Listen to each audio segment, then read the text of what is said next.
Përmbledhja e ngjarjeve kryesore të ditës në Radio 7. Kryeministri i Maqedonisë së Veriut thotë se është i vendosur për të mos ndryshuar qëndrim në lidhje me kërkesat e Bullgarisë për përfshirjen e tyre në Kushtetutën e Maqedonisë së Veriut. Në seancën parlamentare, kryeministri Istra Mickovski bëri thirrje opozitës që së bashku me qeverinë të lobojë tek eurodeputetët për të votuar raportin për Maqedoninë, i cili do të njihte identitetin shekullor maqedonas lidhur me kombin dhe gjuhën maqedonase, ndërsa në lidhje me ndryshimet kushtetuese ai theksoi se për sa kohë që nuk ka maqedonas në komunitetin bullgar për minoritetet, nuk do të ketë asnjë zhvendosje edhe asnjë milimetër nga qëndrimet tona. Marrëdhënie dypalqe dhe interesat e përbashkëta për stabilitetin rajonal, bashkëpunimin ekonomik dhe NATO ishin në thelb të takimit ndërmjet sekretarit amerikan të shtetit Marco Rubio dhe ministrit të jashtëm të Maqedonisë së Veriut Timço Mucunski. Departamenti amerikan i shtetit tha po ashtu se dy kryediplomatët kanë biseduar për mundësitë e zgjerimit të bashkëpunimit ekonomik përfshirë tregtinë dhe investimet. Ndërkaq, Mucunski tha se në takimin në Washington me Rubion u konfirmua bashkëpunimi midis dy shteteve që sipas tij është i bazuar mbi vlera të përbashkëta, interesa politike dhe misi të kamotshme.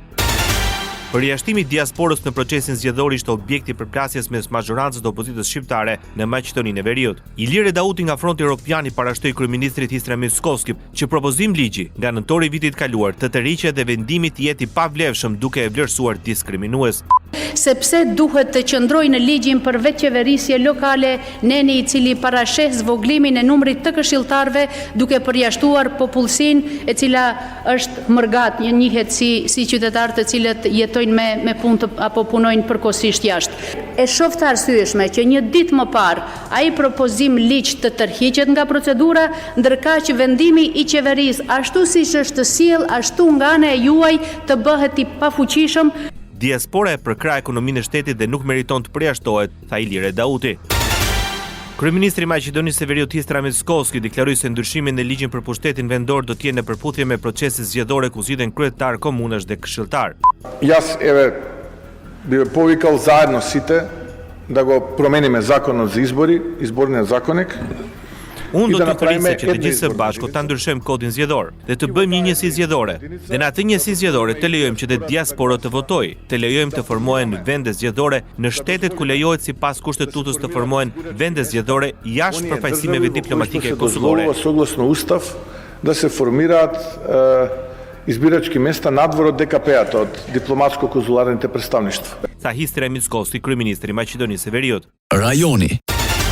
Shqipëria do të blejë 2 avion ushtarak. Lajmi është bërë i ditur nga ministri i mbrojtjes. Në intervistë televizive, Piro Vengu deklaroi se avionët do të jenë edhe për përdorim civil. Ndër të tjera janë dalë tek vendimi i fundit i qeverisë për rikthimin e rezervistëve në forcë aktive. Ministri cilësoi të domosdoshme këtë masë në kuadër të rimëkëmbjes së ushtrisë shqiptare, por dhe për të mirëpritur nga ushtarakët e tërhequr. Ministri theksoi se viti 2025 është viti i dytë ku Shqipëria shpenzon më shumë se 2% të prodhimit të brendshëm bruto në mbrojtje në përputhje dhe me angazhimet që ka marrë në NATO.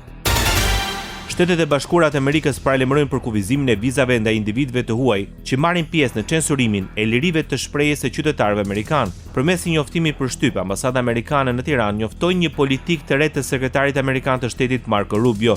Në deklaratën e publikuar në faqen zyrtare të ambasadës, Rubio thekson se amerikanët përballen prej kohësh me presione dhe sfida nga autoritetet të ndryshme jashtë vendit, të cilat i ndjekin nëpërmjet gjobave, padive apo pengesave të tjera për shkak të shprehjes së lirë, të drejtë kjo që ai e konsideron thelbësore dhe të pacënueshme.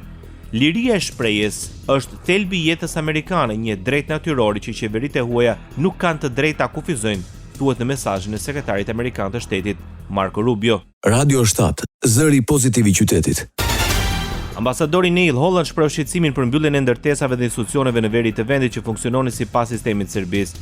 Sipas një njoftimit publikuar në webfaqen e qeverisë britanike lidhur me raportin e shefit të misionit të SBE-s në Kosovë për 6 muajt e fundit, Holland theksoi urgjencën që ka Kosova të formojë qeverinë e re pas zgjedhjeve të shkurtit që u tha se u mbajtën në mënyrë paqësore. Mbretëria e Bashkuar vazhdon të inkurajojë qeverinë e Kosovës që të sigurohet që komunitetet joshumicë të mund të luajnë rol të barabartë në të ardhmen e shtetit dhe të respektojnë zotimet e Kosovës si një shtet gjithëpërfshirës dhe multietnik, thuhet mes të tjerash nga ambasadori Neil Holland. Lidhja Demokratike e Kosovës konfirmon qëndrimin se nuk do të bashkëpunojë me vetvendosjen. Kryetari i LDK-s Lumir Abdixhikuri përsëriti se nuk mund të bashkëpunojë me një parti që ka izoluar Kosovën. Kemi dallime në substancë, nuk bashkëqeverisim me ta. Ky është zotimi ynë ndaj elektoratit ton. Kemi dallime në vlera me partinë e parë, tha Abdixhiku. Sipas tij, LDK-ja nuk mund të ulet për të bashkëpunuar me një parti që i ka quajtur bashkëpunëtor të Serbisë dhe Vučićit. Pas dështimit të seancës konstituive të Kuvendit, kryetari i Aleancës për Ardhmërinë e Kosovës, Ramush Haradinaj, tha se subjekti i tij ka ofruar zgjidhje pas një kusht për kryetarin. Sipas Haradinajt, Aleanca për Ardhmërinë e Kosovës propozoi 3 emra si kandidat të mundshëm dhe ka qenë e gatshme t'i votojë ata pa kushte.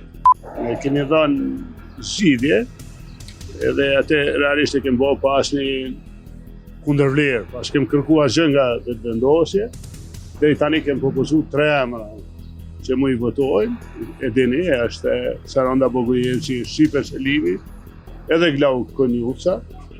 Nëse sot do të kishim njërin nga këta 3 emra, pas një kërkesë, pas një kusht, ne do t'i votojshim. Vota. Shërbimi i inteligjencës jashtme ruse akuzoi kompanitë serbe të mbrojtjes për përdorim të dokumentacionit të rrem dhe palëve të treta për të dërguar fshehurazi, predha artillerie, raketa dhe municione për armë të vogla në Ukrainë.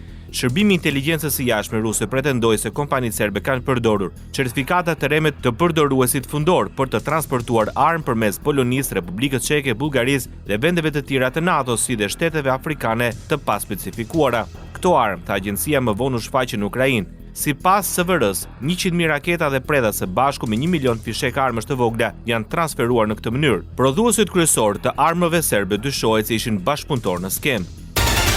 Presidenti serb Aleksandar Vučić diskuton me presidentin rus Vladimir Putin eksportin e municioneve. Ne kemi formuar një grup pune me partnerët tanë rus për të përcaktuar faktet, i tha Vučić transmetuesit RTS. Duke komentuar mbi pretendimet e shërbimit të inteligjencës së jashtme ruse, Vučić pohoi se disa nga deklaratat që janë bërë nuk janë të vërteta. Për shembull, ata pretendojnë se ka një kontratë me Republikën Çeke. Megjithatë, nuk është lëshuar asnjë leje dhe nuk janë dorëzuar raketa, tha ai. Vučić theksoi se Serbia mban marrëdhënie të mira si me Rusinë, ashtu dhe me Ukrainën.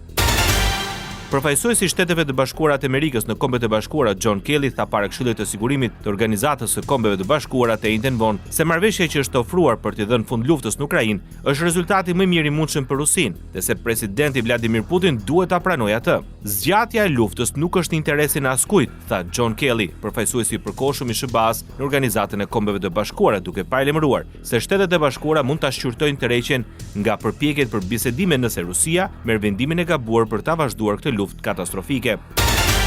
Kremlini tha të njëjtën se pret përgjigjen e Kievit për propozimin e tij për bisedime të reja në Stamboll më 2 qershor. Majsa Diun ende nuk ka përgjigje, duhet të presim një përgjigje nga pala ukrainase, tha zëdhënësi i Kremlinit Dmitri Peskov. Këshilltari i lartë i presidentit Ukrainas Volodymyr Zelenski tha se Ukraina është e gatshme të marrë pjesë, por dëshiron të shohë paraprakisht propozimet e Rusisë për përfundimin e luftës.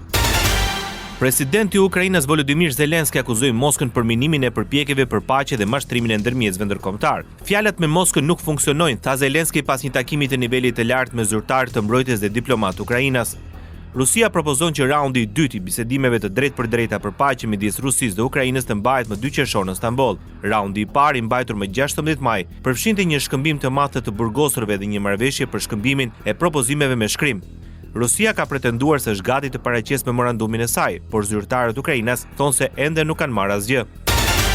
Rusia i dorëzoi forcave ajrore bieloruse një grup avionësh luftarak bombardues të përparuar, duke sfiduar sanksionet ndërkombëtare dhe kërkesat e përpjekjeve të saj të vazhdueshme të luftës. 2 avionët e modernizuar shënonin një hap të rëndësishëm në përpjekjet e Bielorusisë për të modernizuar forcën e saj ajrore të vjetër, e cila aktualisht mbështetet në avion luftarak të epokës sovjetike. Pavarësisht sanksioneve perëndimore dhe tensionit të konfliktit për më shumë se 3 vitesh, kompleksi ushtarak industrial i Rusisë, i udhëhequr nga Korporata e Bashkuar e Avionëve, vazhdon të prodhoj të eksportoj armë të përparuara. I shefi i CIA-s dhe generali amerikan me përvojë, David Petraeus, paralajmëroi se presidenti rus Vladimir Putin mund të marrë një sulm ndaj një shteti të NATO-s nëse arrin sukses ushtarak në Ukrainë. Ai tha se Lituania është më e rrezikuar duke shtuar se Moska mund të ndërmarrë një provokim ndaj saj për të testuar vendosmërinë e perëndimit ose si hap drejt një ofensive më të gjerë. Duke folur në Institutin Policy Exchange në Londër, Petraeus kritikoi reagimet e ngadalta të perëndimit ndaj nevojave të Ukrainës. Ai tha se vonesat në dërgimin e tankeve Abrams, avionëve F-16 dhe armatimeve të tjera i kanë kushtuar shumë Ukrainës në fushën e betejës. Ndoqët edicionin informativ të lajmeve në Radio 7, zëri pozitiv i qytetit.